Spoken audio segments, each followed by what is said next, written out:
Joe Barlow here with a legend, a talented man, a likable man, and my new best friend, Harry Connick Jr. Thanks for being here, Harry. Thanks, Joe. Good to be with you. Thank you so much for bringing joy into my life. I feel like every Christmas, your CDs come out at my house, and it's the one album that me, my mom, my dad, everyone, we love it. So that's nice. You're a part of my family. That's nice. It's funny because I've heard nice compliments about my Christmas albums, and when you're recording them, when you're actually in the process of doing them, you know, you're trying to make the best music that you can, but you really never know, you know, if people are going to like it, and it's really nice to hear that. So that means a lot. No, honestly, you're at every Christmas, so it's really weird, probably for you to. Yeah, it sounds creepy. Yeah. It's creepy.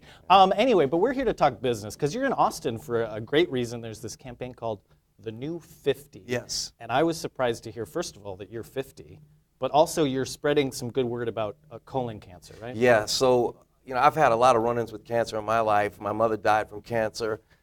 5 years ago, my wife Jill was diagnosed with breast cancer, and colon cancer is the second leading cause of cancer deaths among men and women in the United States. And it's the most preventable but least prevented cancer. Yet a lot of people aren't getting screened. There's 35 million Americans that haven't gotten screened. When you turn 50, one of the things you have to do is get screened for colon cancer. And up until a short while ago, the only way to do that was with colonoscopy. Right, and that word scares people. It scared me, and I didn't do it because I don't want to deal with the sedation and the prep time and the time away from work and risk of perforation and all that stuff. There's a product called Cologuard, which Jill and I are going all over the country telling people about, which is a non-invasive at-home option for people who are 50 and older and are at average risk.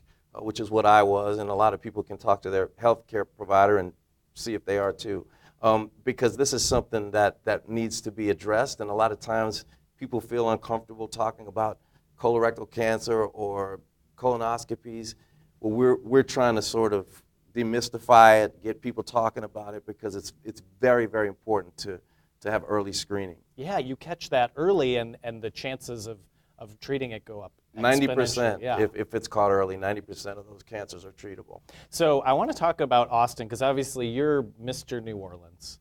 And here in Austin, we call ourselves the live music capital of the world. Have you heard this? Oh, sure. How do you feel about that being from New Orleans? Because I feel like you guys could claim that title as well. We have a lot of titles in New Orleans that we claim, and we're proud of all of them. We'll let y'all have that one. Really? I mean, Thank you. You know what? The more music, the better. You know, Jill and I and my family, we love Austin, and there is so much great music here.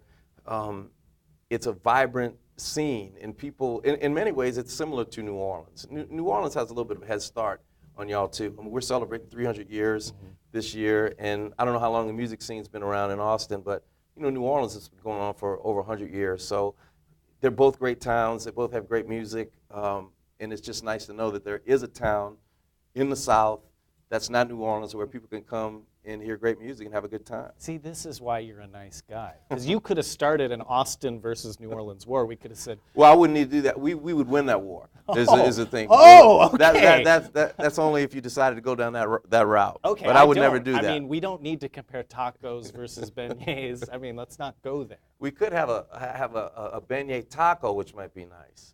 That would like be, in a soft tortilla. Yeah. You know? I think you could We open could a say, restaurant. we could change the expression to laissez les bon temps au lait.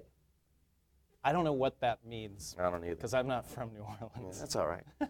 You You can Google it later. It's my research team. Somebody will help me out on this.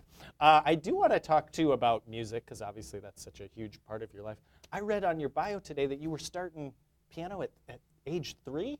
Well, starting is a broad term. I mean, we had a piano in the house, and I would kind of plunk notes out on it, like I think most kids would. But the difference with me was that I couldn't really get enough of it. It's like you see these kids swinging golf clubs at 2 and 3 years old, or, you know, hockey players that start. That was me with music. I just couldn't get enough of it to the point of not being interested in anything else. I wasn't interested in sports. I wasn't interested in, you know, a lot of things academically were kind of dull to me because I just wanted to focus on music. So yeah, it's been a long time since I was 3. Well, and I feel like I walked in and you were like doing things on the table. I probably do, and I don't even.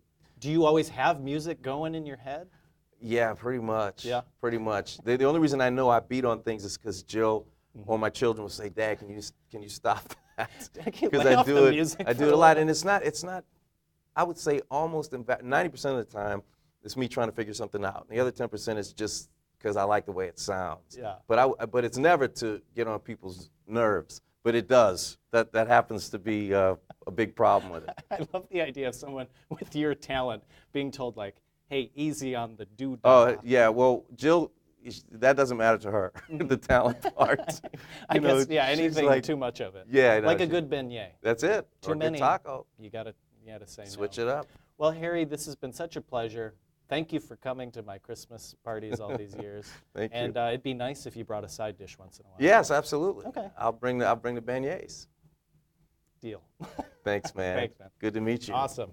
Join Harry and Jill in the Screen With Me Challenge. Just pledge to ask your healthcare provider about a colon cancer screening. For every pledge, Exact Sciences is donating $1 to cancer research and advocacy.